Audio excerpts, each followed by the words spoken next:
Welcome to Trini Ting, where we sit down with the visionaries and voices who shape the spirit of Trinidad and Tobago. In this edition, we meet with celebrated artist Sundiata for a 5-part conversation that is anything but typical. In this opening chapter, we journey back to where it all began. Sundiata shares the landscapes of his childhood, the rhythms that move him, and the unexpected quirks that shape his world.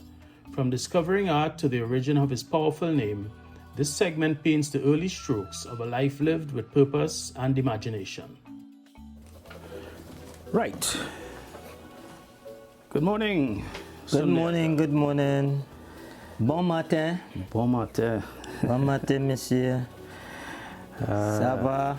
Ça va bien, ça va bien. Oui, oui. So, let me thank you for allowing me to do this. Nothing too formal. I usually would like to start with some standard questions to find out a little bit about you. Yes. So maybe we could start with where you grew up and which primary school did you attend? Our primary schools were attended in Barbados and in Trinidad. In Barbados, where I lived until I was 10 years, my primary school that I remember was in the countryside in a parish of St. John Mixed School in Barbados, which I attended from 5 to 10. I came to Trinidad in 1960 and immediately attended the St. Crispin's Primary School in Woodbrook under the guidance of the notorious Mr. Sam. Are you an early bird or a night owl? I'm an early bird, definitely. I get up with the birds and the sun, working. Night is for sleeping. After Panorama News, I head in for the bed, unless what I have to do after 8 is important. Right. What would be your favorite genre of music?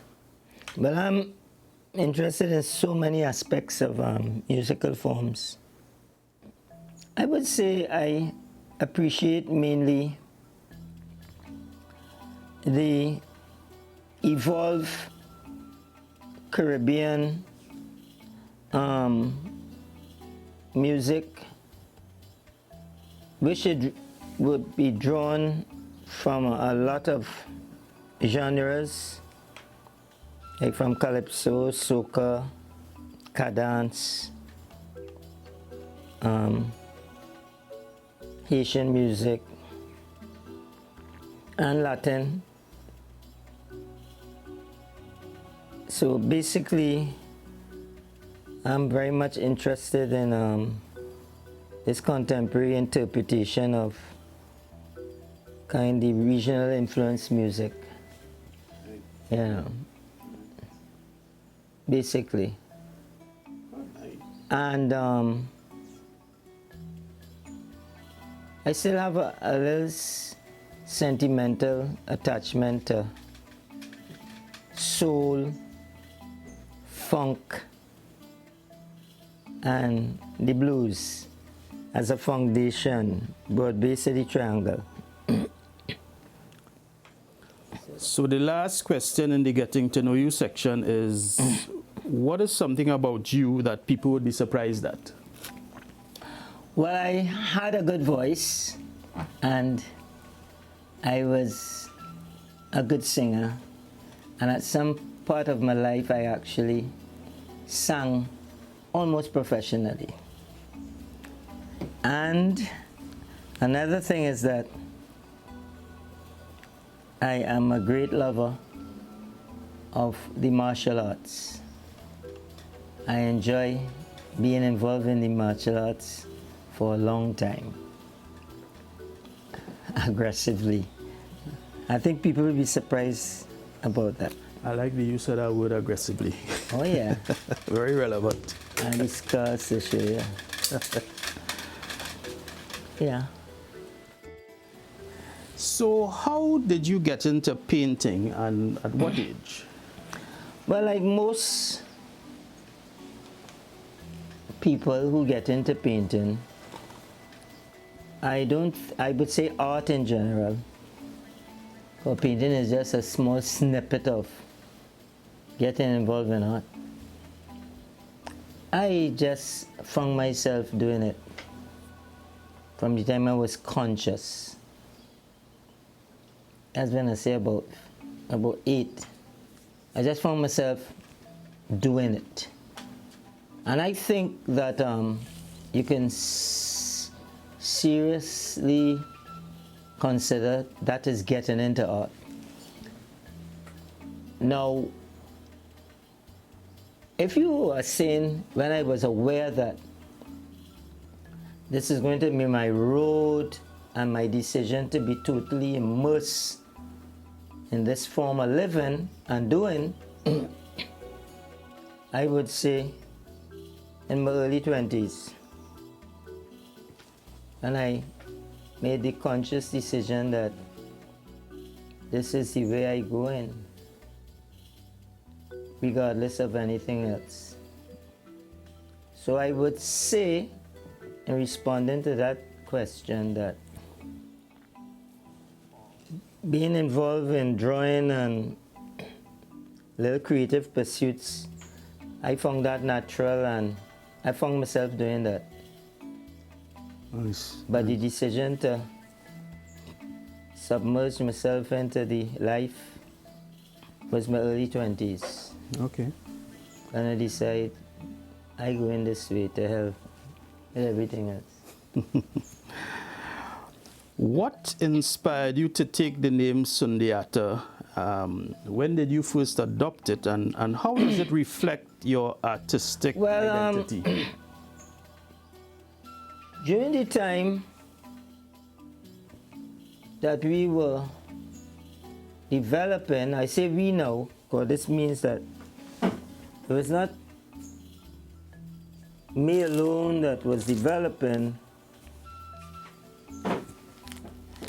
In the late 60s and early 70s, we were very conscious of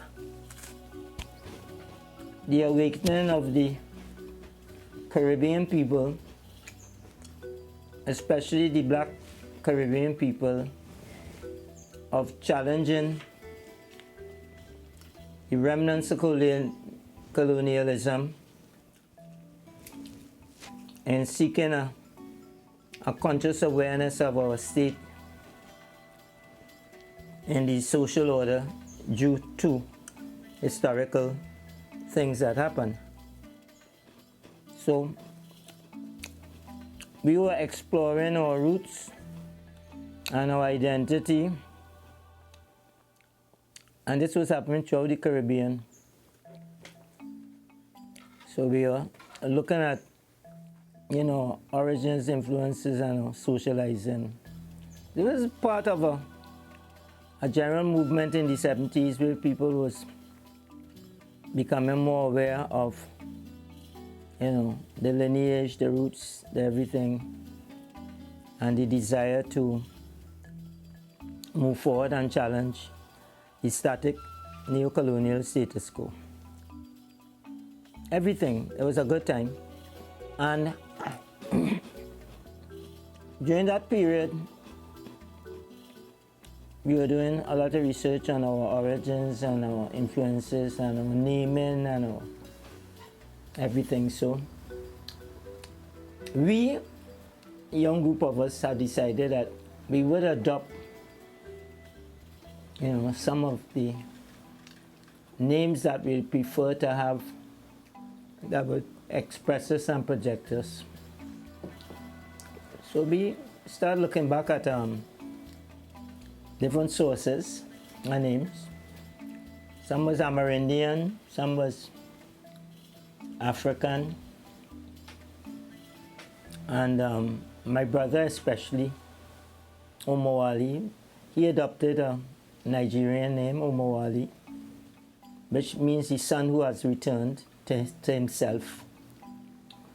And then he decided that I should use a praise name of Sundiata Kutai, who was actually a real person from Mali. Kind of represent, as a kind of praise name, represent what I'm about. But what is strange is that I added that as a nom de plume though. I did not do like Omowali and actually went and do a deed poll and changed his name. So the name Sundiata is a kind of symbolic name representing somebody who was Sundiata, who had the kind of values and inspirations that I looked up to. Which basically could be interpreted as, being very successful but with humility. Being very forceful but with humility. And it's very strong to remember that humility. But ironically, I don't know, but the name Sundiata, the phonetic something, I don't know, like a lot of people really liked it. But then I realized there was Sudata, and there were a lot of Sanskrit names that had that same kind of thing. So I didn't question it, I just went with it. So that's it. And it fits. I know. But they call me that. And how does it, or is it, reflected in your artistic identity and the work you do? I think the work I do leads, and Sundiata, the song, word song, is just like a covering of what I do. It's just a reminder, and when you hear the name Sundiata, see the signature, probably my image might come to you. But I think now the word Sundiata is associated with the kind of things I produce. Right. So when you hear Sundiata, you might pop, you might see the colors or things like that. I hear you. But I won't think about it too much. I'll just let it happen. I hear you. I don't want to say it's like a Japanese koan with two words say something, or it's a mantra, but I won't go there yet. Only if you are discussing those things. Right.